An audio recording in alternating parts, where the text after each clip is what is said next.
All right, ladies and gentlemen, welcome back to the channel. We're talking about the Pittsburgh Steelers in today's video. So yesterday they lost 20-12 in the first preseason game. Keep in mind, Russell Wilson did not play. He will play week 2 against Buffalo. We just heard that news. It's just preseason, so the record doesn't count. The loss doesn't count. That's not what I'm worried about. I wanted to do a deeper dive on what I saw from Justin Fields, some thoughts, some comments, concerns, stuff like that. Van Jefferson, Calvin Austin. I think the wide receiver room really demonstrated actually a lot of depth in last night's football game. And I also want to talk about the tight end formation because, you know, it's going to be important in Arthur Smith's offense. And yesterday was a little bit interesting. Keep in mind, it's just the first preseason game. Coaches aren't going to tip their hand, usually in any way, shape, or form as far as, anything crazy, anything versatile, anything too super creative. But it was a little interesting just looking at the tight end formations yesterday, because that's Arthur Smith's kind of MO. He loves getting into play action. He loves running 12 personnel where you have 2 tight ends on the field. So I want to talk a little bit more about the Pittsburgh Steelers game last night. But before we do, if you guys enjoy it, be sure to hit that like button, hit that sub button for daily NFL content and way too many Steelers videos every single week. Steelers fans, try and get this video to 100 likes. That would be absolutely awesome. Justin Fields' game was unfortunately cut short due to technically an incompletion to Van Jefferson. However, I think we all think it was a catch. Mike Tomlin should have challenged it.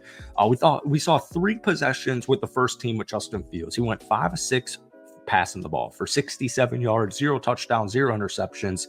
He did run for a little bit, but 3 rushes, 2 yards.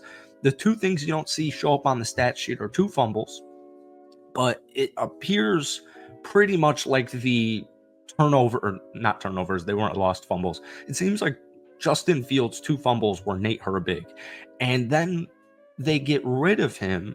I think it was the 3rd and final possession for Justin Fields, and they run with Zach Frazier, your guys' rookie center out of West Virginia. Now, Zach Frazier, I really hope starts. But once again, he's just a rookie.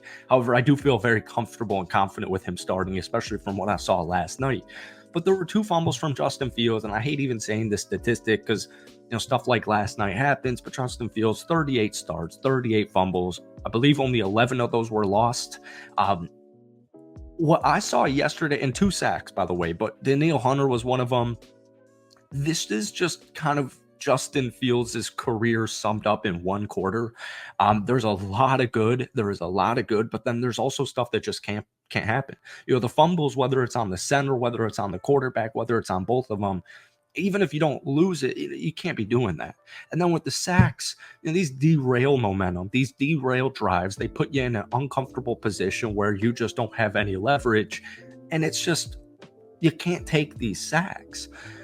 But what I do feel good about is having Justin Fields in my back pocket. I do think we saw last night. What does suck is we didn't see any Russell Wilson, so we don't have too much to compare it to, because Russell Wilson could come out against Buffalo next weekend and suffer and struggle in the first quarter at times. And then Justin Fields lights it up, and then maybe we could have a different discussion. So, Russ is still penciled in as the day 1 starter, and I don't think that's going to change. I think that's going to be put in pen relatively soon here.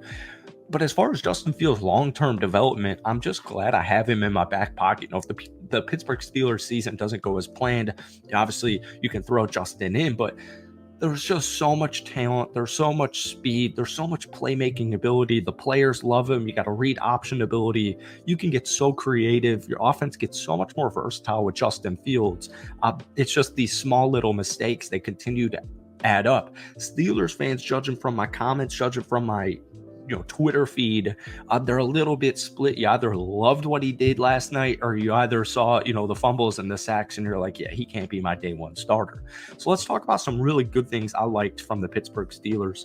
One of them was Van Jefferson and the wide receiver room in general. So Van Jefferson technically only finished with 1 catch for 20 yards, but once again, I do think that second target was a catch from Justin Fields. But nonetheless, I think he just emerged as the starting wide receiver for Pittsburgh. Brandon Ayuk just denied a trade to New England, or he said he didn't want to go to New England. New England backed out.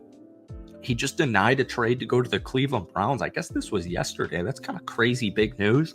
I don't think Pittsburgh's going to go after him. It doesn't really feel like something Pittsburgh would do. However, You never really know with Omar Khan, the con artist himself. It could happen, but I think Van Jefferson really showed you a lot last night, even though he technically only had one catch. I think he does look like a competent, capable wide receiver number two in this system. And then you saw emergence from two players, Scotty Miller, 3 catches, 47 yards, and you saw Calvin Austin with 2 catches for 49 yards, 25-yarder and a 24-yarder, demonstrating his ability to get open and some speed yards after the catch. Um, this is huge because Quez Watkins didn't see, I don't think he had any targets. He didn't have any targets. The wide receiver depth has a lot of people concerned. Scotty's going to make the roster. Calvin's definitely going to make the roster. But Quez Watkins botched a punt return. We didn't see anything in the receiving game, but I think Quez, after that botched fumble return or punt return, I think he's on the outside looking in. But Scotty Miller's an OG veteran. If you remember him from Tom Brady's Super Bowl year with the Tampa Bay Buccaneers, we've been doing this thing every single season right now in preseason, thinking, damn, dude, Calvin Austin, there's so much talent there. There's so much speed, versatility, playmaking ability. We just want to see him get a role. But it was just a really good sign of life from both Calvin Austin III and Scotty Miller last night. And then obviously we saw George Pickens catch 2 balls for 25 yards, immediately see the connection between Justin Fields and George Pickens that we've heard so much about in practice. And then finally, we have the tight end room.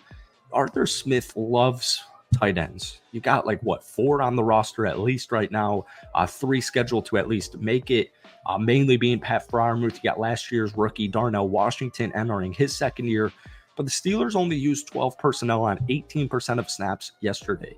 Smith's Falcons, the 3 years he was the head coach for the Atlanta Falcons, they used 12 personnel more than any team in the NFL last season at 41.5%. And then if you go even back to his time with the Tennessee Titans, where he was the offensive coordinator, they've been a consistent top 12 team in personnel, or in 12 personnel, sorry. So a little bit weird. We didn't see that too much last night. Only 18% of the snaps. Once again, I'm sure Arthur Smith and the Pittsburgh Steelers don't want to tip their cap for any offensive game plans heading into the regular season, but it is just definitely, I would say, something to keep an eye on.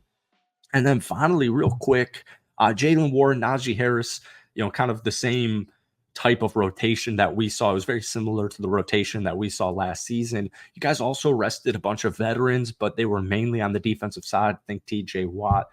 Peyton Wilson also had a phenomenal game. We talked about Peyton Wilson more so in last night's immediate recap video. We'll talk. I think I might just make a video on Peyton Wilson because this guy just might be the steal of the entire draft. And then also keep in mind, Romo Wilson's banged up, so he didn't play last night. Thank you guys for watching. Quick little recap of last night's recap. Thank you guys for watching. Hit that like button, hit that sub button for daily NFL content. And let me know your thoughts on last night's game down below.